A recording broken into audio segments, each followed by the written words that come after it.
অবশেষে বসুন্ধরা কিংসের সঙ্গে ৬ বছরের সম্পর্কের ইতি টানলেন তারিক কাজী। হঠাৎ করে কেন এই বিদায় তা নিজের সোশ্যাল মিডিয়ায় বেশ খোলামেলাভাবেই ব্যক্ত করেন তারিক।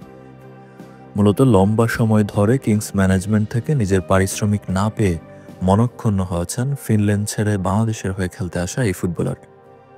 যদিও এ নিয়ে কোনো আক্ষেপ নেই বলেও জানিয়েছেন তিনি। ধন্যবাদ জানিয়েছেন বসুন্ধরা কিংস সমর্থক, বসুন্ধরা কিংসের ক্লাব এবং সকল কোচিং স্টাফদের। আপনি কি নতুন নতুন বাংলাদেশি বংশোদ্ভূত ফুটবলার সম্পর্কে জানতে চান? হ্যাঁ, তাহলে আপনি একদম ঠিক জায়গায় এসেছেন। কারণ বিশ্বের বিভিন্ন প্রান্তে ছড়িয়ে ছিটিয়ে থাকা বংশোদ্ভূত ফুটবলারদের আপনাদের সামনে তুলে ধরবো আমরা। 2019 সালের ডিসেম্বর মাসে বসুন্ধরা কিংসে পাড়ি জমান তারিক। তারপর আস্তে আস্তে হয়ে ওঠেন কিংসের রক্ষণের অন্যতম সেরা ভরসার নাম। বসুন্ধরা কিংসের সোনালী সময়ের অন্যতম সৈনিক ছিলেন তিনি, যাকে কিংস ফ্যানরা মনে করতেন ডিফেন্স এক দেয়াল, এক যোদ্ধা। কিন্তু সময় সব বদলায়। একটি ক্লিয়ারেন্স, গোলের উল্লাস, ট্রফির ঝলকানি, সাফল্যের গল্পের পেছনেও কখনো থাকে নীরব কষ্ট। 1 বছর ধরে নিজের প্রাপ্য না পাওয়া, তারিকের মনেও জমেছিল অভিমান, জমেছিল বেদনা।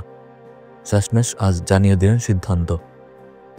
যে ক্লাবকে নিজের ঘর ভেবেছিলেন সেই ক্লাবের সাথে সম্পর্কের ইতি টানলেন 25 বছর বয়সে এই ফুটবলার।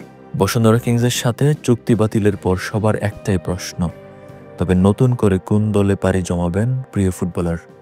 এবার জানাবো সেই আপডেট। তারিক নতুন করে FMY স্পোর্টস নামের একটি এজেন্সির সাথে চুক্তিবদ্ধ হয়েছেন, যারা মূলত তারিকের পরবর্তী গন্তব্য ঠিক করবেন।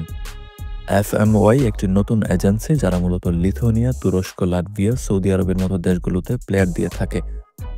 যদিও এখন পর্যন্ত তারিক কোন ক্লাবে যাচ্ছেন সে সম্পর্কে কিছু জানায়নি এজেন্সিটি, তবে ধারণা করা হচ্ছে ইউরোপের কোনো একটি দেশে পাড়ি জমানোর সম্ভাবনা রয়েছে এই ফুটবলারের। সমর্থকরাও চান তারিক ইউরোপের কোনো দেশের হয়ে মাঠ মাতাক, আর বিশ্বমঞ্চে বাংলাদেশকে করুক গর্বিত। প্রিয় দর্শক, তারিক কাজীকে কোন দেশের লিগে আপনি দেখতে চান জানিয়ে দিন আমাদের কমেন্ট বক্সে।